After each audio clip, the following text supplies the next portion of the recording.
Welcome back. Today we're talking about the binomial theorem and related concepts. Let's get into it. Okay, so if you're unfamiliar with the binomial theorem, it says that if we have a binomial, and let's call that a plus b, and we raise it to some integer power n, then that is equal to the sum from 0 to n of this, which is the binomial coefficient n choose k, and we'll get into what that means, okay, times a to the k times b to the n minus k, or a to the n minus k times b to the k. It's the same thing. And this is the definition of that binomial coefficient. That's what we call it. N choose k is another way that you could say it if you were familiar with the definition of this coefficient in combinatorics. And it's equal to the following. N factorial, which is n multiplied by n minus 1, multiplied successively by everything less than that, all the way until 1, a divided by k factorial times n minus k factorial. And what these a to the k and b to the n minus k terms mean is that we're going to have one term for every combination of a to the I times b to the j, where I and j are two powers that add up to n. So in other words, we're raising our binomial to some power, and as a result, we're going to expand it out. We all know what we get when we square a binomial, a squared plus 2ab plus b squared. And so you'll notice if you analyze that closely, or if you take a binomial and multiply it by itself 3 times, so we're cubing it, that you have one term for every combination of a and b, where those two powers add up to the power that you originally raised the binomial to, which was n. So if I'm squaring a plus b, I'm going to have an a squared term, an a to the first, b to the first term, and then we also have a b squared term. So we have one term for each of those combinations. For a plus b to the third, we have 4 terms, one for a cubed, one for a squared b, one for ab squared, and one for b cubed. So we know that for each of those terms, when we expand the binomial, the coefficient is going to be this binomial coefficient as we've defined it. So to understand why that binomial coefficient is the way it is, let's just consider a binomial raised to the power of n. We're multiplying it by itself successively n times. Let's start with asking how many an terms we'll have. So remember, I said that we would have one term for every combination of a to the I, b to the j, where I and j, the two powers for a and b respectively, add up to n, the power that we initially raised the binomial to. One of those terms, the first and easiest one to conceptualize, is a to the n b to the 0th. But of course, b to the 0th power is just 1, so we just call this the an term. How many possible an terms could we get? Or in other words, when I expand this binomial, when I multiply this binomial by itself n times, how many times am I going to get a term that is an? That is exactly how many combinations of n a's I can get out of this set of n items. So it seems like I can only choose the first a, the only a, in each of these binomials, in each of these n binomials to get a to the n. I'm going to need to choose n of them, but there are only n to choose. So there's only one way to get this combination of n a's, and therefore there will be one term a to the n. So I know that no matter what power n I'm raising my binomial to, if I say that the first term is going to be a to the n, and it's going to be some amount of that, I always know it's going to be one of those.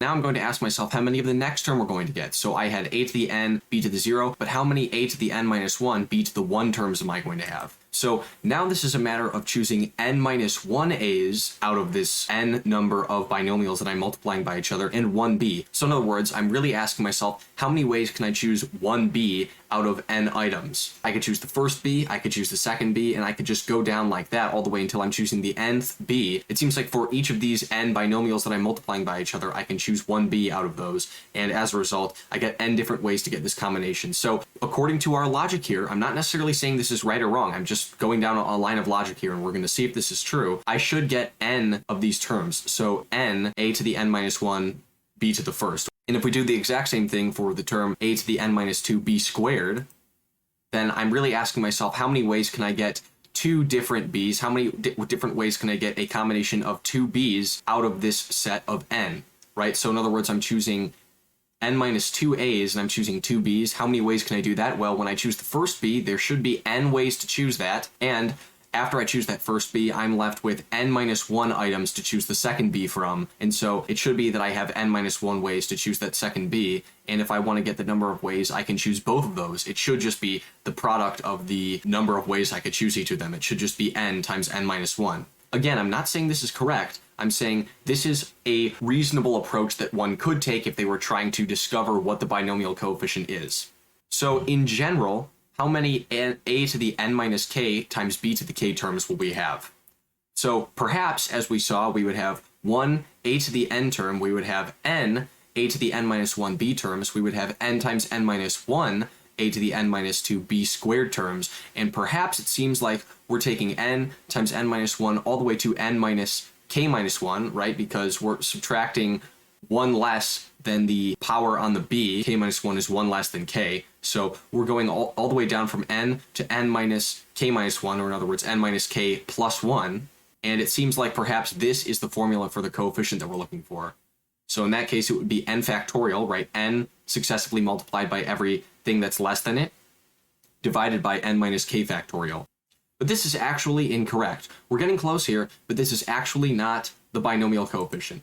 We were doing something similar, but let's look at an example here to demonstrate why this was wrong. So if I'm taking a plus b cubed, then this is the answer that I get. A cubed plus 3a squared b plus 3ab squared plus b cubed. So let's take the a squared b term, which it seems like we have 3 of here. If we used our initial formula, which was n factorial over n minus k factorial, then that would be 3 factorial over 3 minus 2 factorial, which is 6. Because 3 factorial is 6, 1 factorial is 1, but 6 does not equal 3, right? We had 3 of these terms, but how come our formula is telling us that we should have 6? Well, what we've been doing is a kind of combinatorics calculation that is k permutations of n. So in other words, if I have a set of n items, then k permutations of n are the number of different k-sized subsets that I can choose out of n, where we have respect to the order of the elements in the set. In other words, if I choose 2 k-sized subsets out of a larger set of n items, and both of those k-sized subsets contain the same items, but they contain them in a different order, this calculation treats those sets with elements occurring in different orders as being distinct and different. But we're not interested in that. We don't care about the order here because things are just being multiplied by each other. We're not actually pulling things out of sets. It's just a useful way to think about this. And so what we need to do is we need to find k permutations of n, that is the number of distinct k-sized subsets that we can choose out of a set of n many items with respect to order, divided by the number of repeated sets that we get, or in other words, divided by the number of sets that will contain the same items but just in a different order. K permutations of n divided by k permutations of k, because what is k permutations of k? It's the number of k-sized subsets that we can choose out of a set k, so that's just the number of ways that we can reorder the set k. And so what we're saying is I want to choose all of these different k-sized subsets out of a set n, but I don't want to distinguish between their orders, so let's just divide by the number of ways that we could get different orders. npk, which just means k permutations of n divided by kpk, and that's equal to our initial formula, n factorial over n minus k factorial divided by k factorial over k minus k factorial, and we're left with n factorial divided by the quantity k factorial times n minus k factorial. And this is, in fact, the binomial coefficient, which we commonly call n choose k or nck, and this, in combinatorics, is the number of k-sized subsets that we can choose out of an n-sized set that are distinct without respect to order. So in other words, if I chose the sets 1, 2 and the sets 2, 1, we would now treat those as the same, and that's exactly what we're looking for because we're just multiplying terms together. So now that we know what the binomial coefficient is, let's talk about some computational things. Again, n choose k, and this is equal to n factorial over k factorial times the quantity n minus k factorial. And of course, if I expand out the top, and I'll actually show you what this whole thing looks like when we expanded all the factorials, we have n multiplied successively by everything that's less than it until we reach 1. So times n minus 1, and then we multiply by more things in the middle, and then we get to times n minus k minus 1. Okay, again, subtracting k minus 1 from n is going to be a greater result than subtracting k from n because k is larger than k minus 1, so we're subtracting more, which is why n minus k comes after n minus k minus 1, and then we keep going until we reach 1. And then on the bottom here, in brackets on the left, we have k factorial, k multiplied by everything that's less than it until we get to 1. And n minus k factorial is the same thing. But you'll notice the way these cancel is that n factorial has, at a certain point in its expanded form, n minus k factorial, because at a certain point, once we reach n minus k, we're still multiplying by all the terms that are less than that in order to get to 1. And that's exactly n minus k factorial, which we have on the bottom, so we can cancel all these terms with each other because it's just multiplication. What we have left on the top is n successively multiplied by everything less than it until we reach n minus k minus 1, which was the last thing that was greater than n minus k, and that's divided by what we have left on the denominator, which is k factorial. And so that's exactly what this iterated product notation says. Another interesting thing to take note of about binomial coefficients is that n choose k is the same thing as n choose n minus k. And before we just briefly explain why this is true, we should understand that this makes intuitive sense. If I am choosing k-sized subsets out of an n-sized set, and I want to find how many distinct k-sized subsets I'll be left with without respect to order, well, effectively, by choosing those sets, I also choose the sets that I don't pick, because there's a clear distinction between what I take out of the set and what I don't take out. And so every time I choose a k-sized subset, I also leave behind a very specific n minus k-sized subset. And so the number of ways I can pick out k-sized subsets without respect to order is also the number of ways I can leave behind distinct n minus k-sized subsets without respect to order. N choose n minus k is n factorial over not k factorial now, it's n minus k factorial multiplied by not n minus k factorial, but n minus the quantity n minus k factorial. But of course, you find on the bottom that this part here, n minus the quantity n minus k, just becomes n minus n plus k. So in other words, this part becomes k factorial, and then you notice we have not n over k factorial times n minus k, but n over n minus k factorial times k factorial, which is the exact same thing. It's just written in a different order, and that is equal to the definition of the binomial coefficient. Another interesting thing to take note of is something called Pascal's triangle. Pascal's triangle is this structure, this diagram that we draw, where we have a triangle that goes on infinitely downward, and we start with a 1, and then below it we write 2 1s, and then after that, every term that we're left with that is below 2 terms is just the sum of the 2 above it. So, for example, this 2 is here because it's the sum of 1 and 1, and the outer edge of the triangle is always composed of 1s. And the interesting thing about Pascal's triangle is that each row corresponds to the binomial coefficients for an expanded binomial raised to a certain power. For example, this third row corresponds to a binomial a plus b raised to the second power. This first row corresponds to a binomial raised to the 0th power, which we know is always going to be 1. So not only is the coefficient 1, but in fact the value of that expression is always going to be 1. The second row corresponds to a binomial raised to the power of 1, and a plus b to the 1 is just a plus b. So we're going to have coefficients 1 and 1, which correspond to 1a plus 1b. And in this second row, it's a plus b squared, and these are the coefficients that correspond to that because we have 1a squared plus 2ab plus 1b squared. And so you can always use Pascal's triangle if you're unsure of what the binomial coefficients are.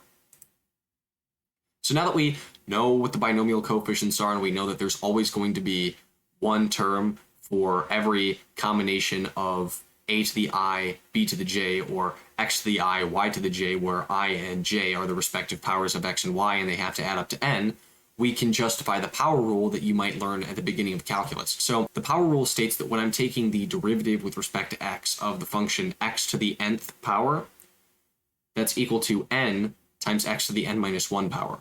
So what is the definition of the derivative? The derivative is the limit as the change in x gets smaller of the ratio of the change in y divided by the change in x. And the change in y is, of course, the change in the function evaluated for x, and so we take f evaluated for some value of x and then add onto it a little change in x. From that we subtract the function evaluated for x, not with that extra change in x added to the input. In this case, we can expand out x plus delta x to the n. Based on the binomial theorem, we have one term for x to the n, we have n terms for x to the n minus 1 times delta x, and so on, and then the very last term of this expansion for x plus delta x to the n is delta x to the n, and then after that we're just subtracting this x to the n like we did before, and this is all divided by delta x. So the first thing I'm noticing here is that I have plus x to the n and minus x to the n on the top here, so I can just get rid of these cancel out. And what I'm left with are all of the terms that I got from expanding out x plus delta x to the n. And all of these on the top, as well as the denominator, which is just delta x, have a common factor of delta x. So I can factor that out and cancel. And what I'm left with is n times x to the n minus 1 plus all of the terms in the middle, which will all be left with at least one delta x. But of course, delta x is approaching 0. So all of the terms that are left that have a delta x with them will approach 0. But there is just one term that does not have a delta x attached to it, and that was n times x to the n minus 1, and that's exactly the result that we get from the power rule. So now we're going to talk about the binomial series, which is the infinite Taylor polynomial that we get when we're trying to find what 1 plus x raised to the r is, where r is any real number. So this is the final result that we're going to get, that 1 plus x raised to the r is equal to the sum from 0 to infinity of r choose n times x to the n. Okay, and so this is going to be a Taylor series. Specifically, it's actually a Maclaurin series because it's a Taylor series for x equals 0. So in other words, we're trying to approximate 1 plus x to the r with an infinitely long polynomial, and specifically we're approximating around x equals 0. That's our base point. And recall how Taylor series work. What I'm trying to do is I'm trying to find a polynomial where the value of that polynomial function evaluated in this case at 0, where the first derivative of that evaluated at 0, the second derivative evaluated at 0, and so on. In other words, any nth derivative for any n, as n goes on forever and just increases, the nth derivative of that infinitely long polynomial at 0 should equal whatever that nth derivative of the function we're trying to approximate at 0 is. And in this case, that function is 1 plus x to the r. And here is the formula for calculating a Taylor series. I'm not going to go on about how a Taylor series works, but this is the formula. What's most important is that we're trying to find all of these nth derivatives of f, our function, our infinitely long polynomial that we're going to find, and we're going to evaluate all of those nth derivatives at zeros. Part of the coefficient for each of these x to the n terms is the nth derivative of the function f referring to the function that we're trying to approximate, evaluated at 0. So let's find each of those. So if I want to not take any derivative, and I just want to evaluate the function f of x, which is equal to 1 plus x to the r at 0, it's just 1 plus 0 to the r, which is 1. I want to evaluate its first derivative at 0, so I want to evaluate r times 1 plus x to the r minus 1 at 0 for x is equal to 0, and so that's just r. And you'll notice that this part, 1 plus x raised to the any power evaluated for x equals 0 is always going to be 1 because it's just 1 plus 0 raised to some power.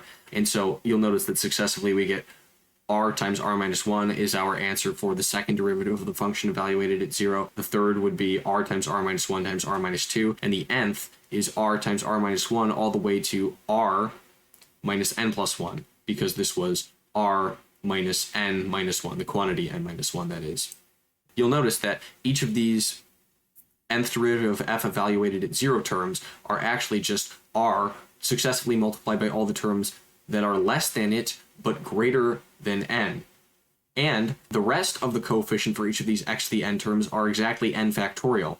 So it looks like this is exactly the formula that we found earlier, n factorial over k factorial times n minus k factorial, but in this case just using different numbers. Now it's r factorial over n factorial times r minus n factorial, and that's r choose n times x to the n. For any n power, we're just increasing n going on forever, and so you can imagine that we're just going to successively add these terms to this Taylor polynomial, each of which are going to have a higher degree. And we're going to specify that the absolute value of x has to be less than 1. That is just so that this series converges. All right. Thanks for watching, and I'll see you in the next video. Bye.